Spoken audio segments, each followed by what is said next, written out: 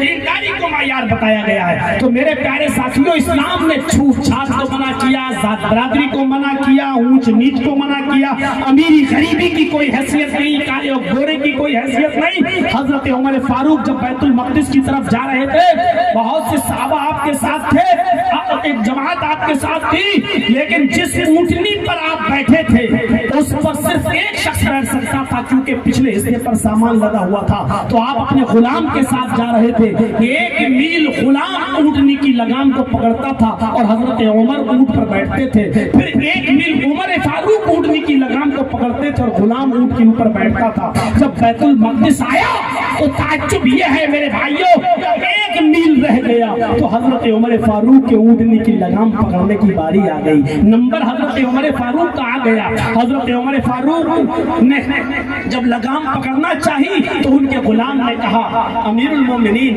آپ امیر المومنین ہیں، آپ چیف منسٹر ہیں اور آپ اونٹنی کی لگام کو پکڑیں گے، یہودی کھڑے ہیں، عیسائی کھڑے ہیں، عزت کا کچرا نکل جائے گا، لوگ مذاق اڑائیں گے کہ واہ غلام اونٹ پر بیٹھا ہے، اور حضرت عمر فاروق امیر المومنین اونٹنی کی لگام پکڑے ہوئے ہیں۔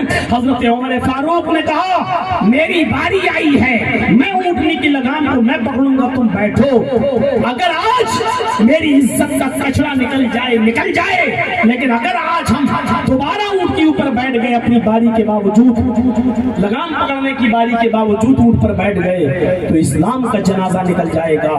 مجھے یہ گوارا ہے کہ میری عزت کا جنازہ نکل جائے، لیکن یہ گوارا نہیں کہ اسلام کی عزت کا جنازہ نکلے۔ حضرت عمر فاروق نے اونٹ کی لگام کو پکڑا، لے کر چلے، یہودی اور عیسائی چیخ رہے تھے کہ امیر المومنین کیا وہ ہے جو اونٹ کے اوپر بیٹھا ہے؟ اے مسلمانوں، تمہارا امیر المومنین وہ ہے جو اونٹ کے اوپر بیٹھا ہے؟ حضرت عمر فاروق کے لگام کو دیکھ کر یہودیوں نے کہا، نہیں، میرا امیر المومنین تو وہ ہے جو اونٹنی کی لگام پکڑے ہوئے ہے اور چلا رہا ہے، وہ جو اونٹ پر بیٹھا ہے وہ تو اس کا غلام ہے، اس کا خادم ہے۔ یہودیوں نے دیکھا تو کتنے لوگ ایسے تھے جن کی زبان سے جملہ نکل رہا تھا، اشہد ان لا الہ الا اللہ و اشہد ان محمدا عبدہ و رسولہ، یہ کلمہ پڑھ رہے تھے اسلام کی تعلیم لکھ کر۔ آج عزت کا جنازہ نکلتا ہے، آج عزت کا کچرا نکلتا ہے صاحب۔ آج کوئی آدمی جس کے پاس فور ویلر ہو جلدی سے سائیکل نہیں چلائے گا، فور ویلر ہوتے ہوئے لوگ کہیں گے سائیکل سے سفر کر رہا ہے۔ ارے بھائی، اللہ کے نبی صلی اللہ علیہ وسلم نے براق کی سواری کی جو ہوائی جہاز کو بھی فیل کرتی ہے، اور جنت و جہنم دیکھ کر جب واپس آئے تو دنیا میں آنے کے بعد آپ نے اونٹ کی سواری بھی کی، اس سے نیچے آ جاؤ تو گھوڑے کی بھی سواری کی، اور اس سے بھی نیچے آ جاؤ تو کھچر کی بھی سواری کی، اور اس سے بھی نیچے آ جاؤ تو وَيَرْكَبُ الْحِمَارَ، گدھے پر بیٹھا کرتے تھے۔ اللہ کے رسول نے گدھے کی بھی سواری کی۔ آج کے دور میں گدھے پر بیٹھ کر سواری کرنے والے کو آپ کس نظر سے دیکھیں گے؟ محمد رسول اللہ نے تو یہ نہیں سوچا کہ براق پر بیٹھنے والی شخصیت، براق پر جانے والی شخصیت، ہم گدھے پر کیسے بیٹھ جائیں؟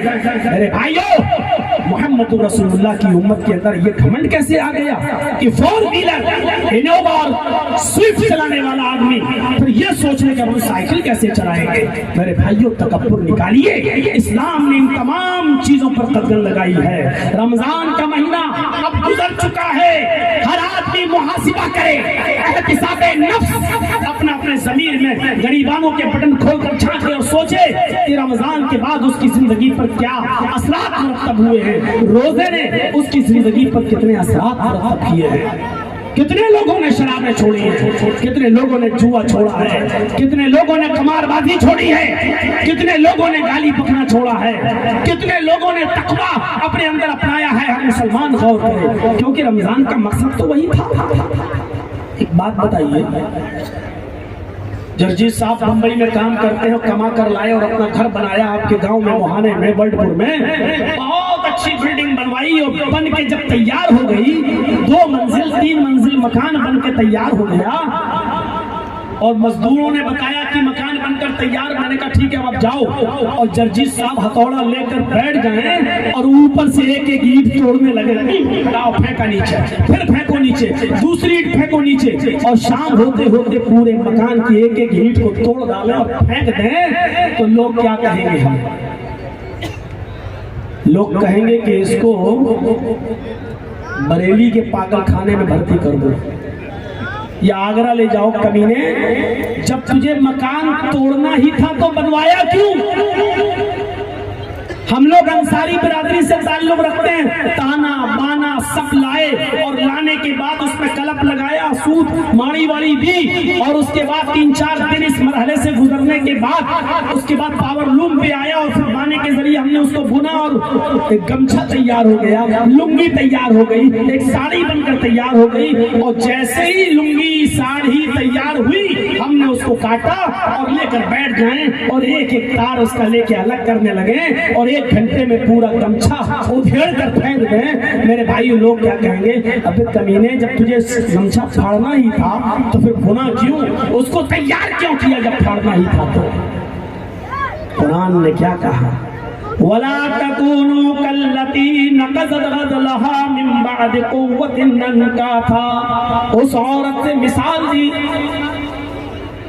اس عورت کی طرح مت ہو جاؤ جس نے بڑی محنت کے ساتھ کپڑا دھاگا بنا کر تیار کیا, کوئی کپڑا بن کر تیار کیا اور پھر وہ ایک طرف بیٹھ گئی اور اس کا ایک ایک تار لے کر الگ کرنے لگی اور اس نے چند سیکنڈوں کے اندر اس کو الگ کر دیا, اس کو بکھیر کے رکھ دیا, تار تار کر دیا, یعنی ساری محنت پہ پانی پھیر دیا. میرے بھائیو غور کرو, رمضان کے مہینے میں تم نے نمازیں پڑھی, رمضان کے مہینے میں تم نے روزے رکھے, رمضان کے مہینے میں تم نے راتیں جاگی, شب قدر کا اہتمام کیا, اللہ سے دعائیں مانگی, حلال روزی کھائی, حرام سے اجتناب کیا, گالیوں سے اجتناب کیا, جھوٹ سے اجتناب کیا, ان تمام چیزوں سے تم بچ گئے. اور عید کا چاند ہونے کے بعد, نماز عید پڑھنے کے بعد, عید کی نماز پڑھنے کے بعد تم نے اب ڈی جے بجانا شروع کر دیے, گانے بجانا شروع کر دیے, شراب پینا شروع کر دی, آپ نے جھوٹ بولنا شروع کر دیا, پھر حرام کھانا شروع کر دیا.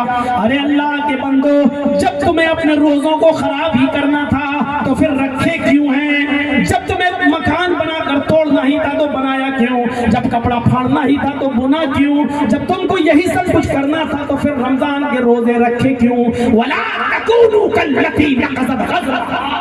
اللہ کے نبی قرآن کہتا ہے کہ اس عورت کی طرح مت ہو جانا جس نے بڑی محنت مشقت کے بعد کپڑا تیار کیا اور بیٹھ گئی اس کو تار تار کرنے کے لیے, بیٹھ گئی اس کو الگ الگ کرنے کے لیے. میرے پیارے ساتھیوں, ان چیزوں کو ذہن میں رکھیے اور یاد رکھیے, بہت عقل مندی سے کام لینے کی ضرورت ہے اس وقت. میں آپ کو پھر کہہ کے جا رہا ہوں, اللہ نے عقل دی ہے, آسمان سے اب کوئی نبی نہیں آئے گا تمہیں سمجھانے کے لیے اور تمہیں بتانے کے لیے.